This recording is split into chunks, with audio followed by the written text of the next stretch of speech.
let's start by talking about the roadmap.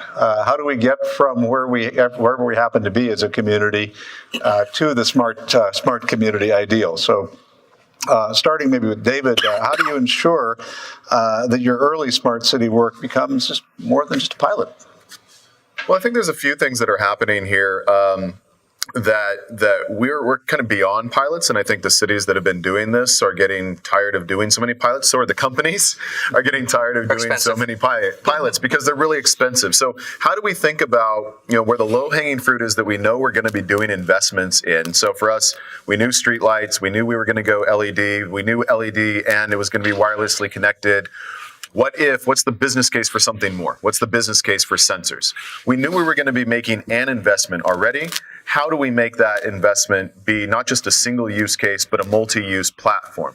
And I think more and more you're seeing cities make the decision of, if we're going to invest here, how can we use more technology, more data collection to do something bigger and better and have multi-purpose assets that we're using for many different things. And I think that's kind of the shift to make sure that you're not just doing these one-off pilots and that you're actually doing something transformative.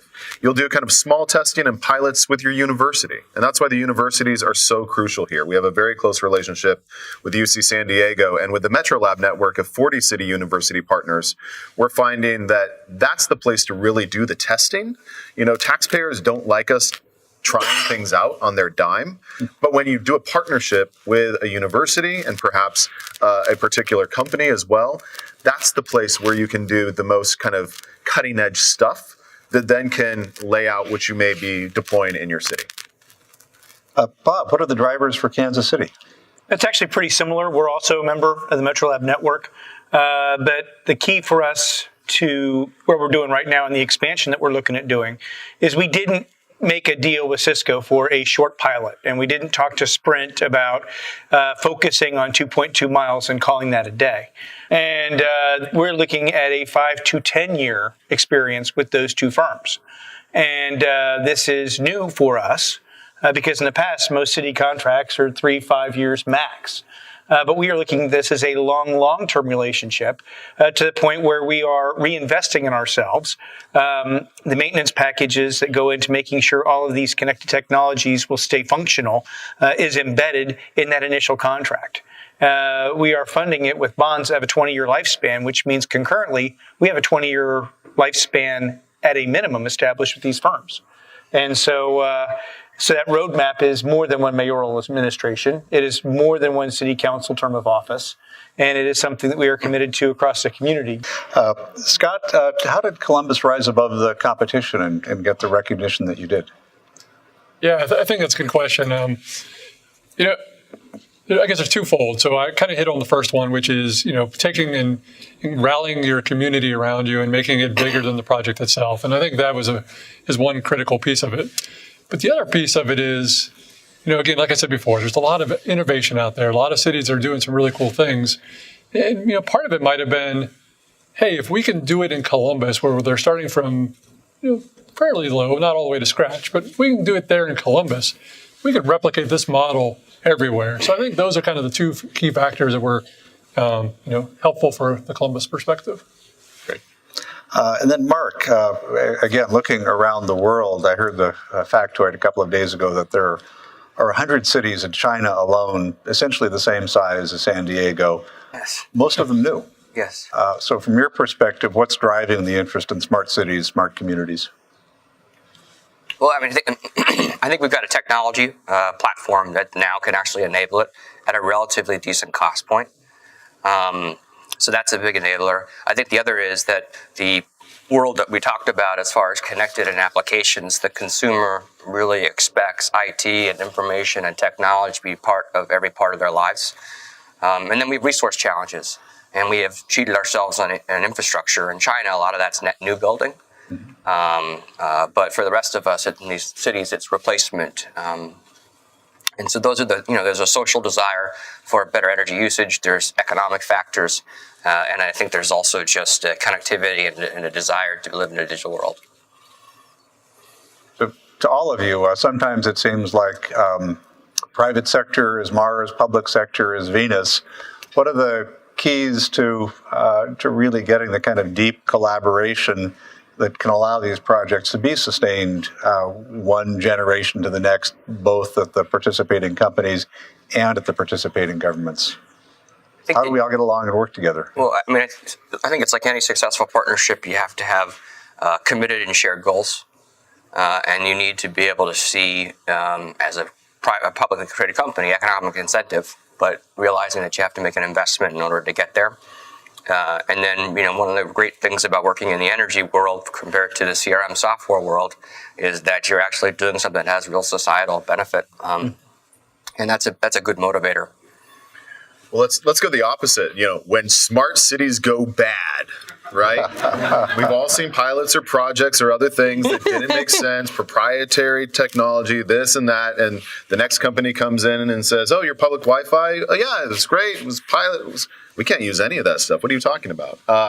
So, when smart cities go bad is wrong motivation, wrong partners, lack of honesty, poor communication, a Pollyanna impact assessment, no ripcord. You need on-ramps and off-ramps for this. You need to know when you're just going to pull the plug and say, sorry. And I think that sort of honesty, the cities that are doing the best work in this space are making those decisions. And we talk about future-proofing technology. What about future-proofing the politics? And this is to what Bob is sort of talking about when you have a 20-year horizon. And I know people are like, yeah, how can you future-proof what politicians are doing? I mean, I've primarily worked for mayors, but it's embedding this sort of thinking, innovation, and the use of technology at all levels of your organization and government, and that the connection isn't because the CEO of the company and the mayor of the company decide to do something that's going to be this big splashy thing. Those are nice, and that's fine, and that will drive to some extent. But the real transformation happens 2 and 3 layers down inside of an organization.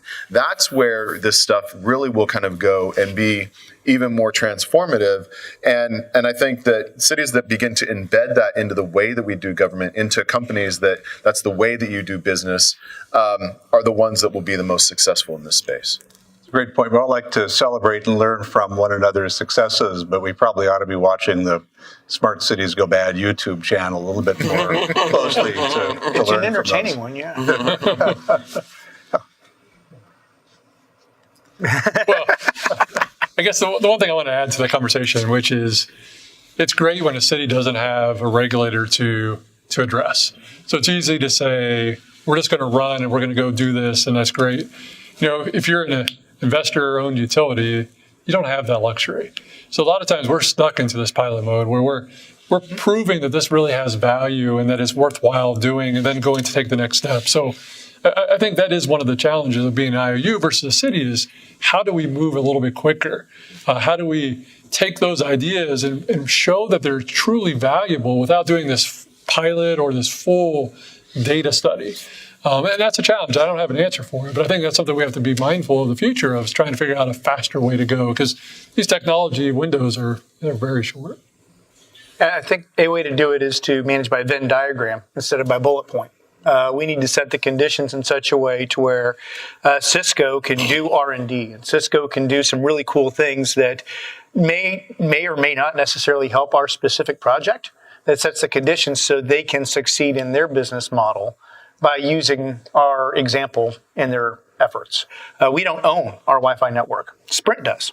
Sprint keeps 50% of that bandwidth just for themselves. The public good on that is the free public Wi-Fi side of the house. So we have our piece out of it, and it's where the city transforms from being just a controlling entity over real estate to being a partner in that effort, kind of like what David was talking about. Well, I'd like to tear off something Scott said about the regulators, because that is a really critical part of this. But when you start to marry up these collaborations between cities and companies and utilities, our EV charging infrastructure, which we thought we could deploy a particular way, regulators wouldn't allow the utility to own that infrastructure and also provide the energy to that infrastructure. Mm-hmm. But the barrier of us actually deploying EV charging infrastructure became so great that the city could align with the utility to go to the regulators to say, no, we really need this. And now the pilot that they're doing is 3,500 of them. So a pretty big pilot, right?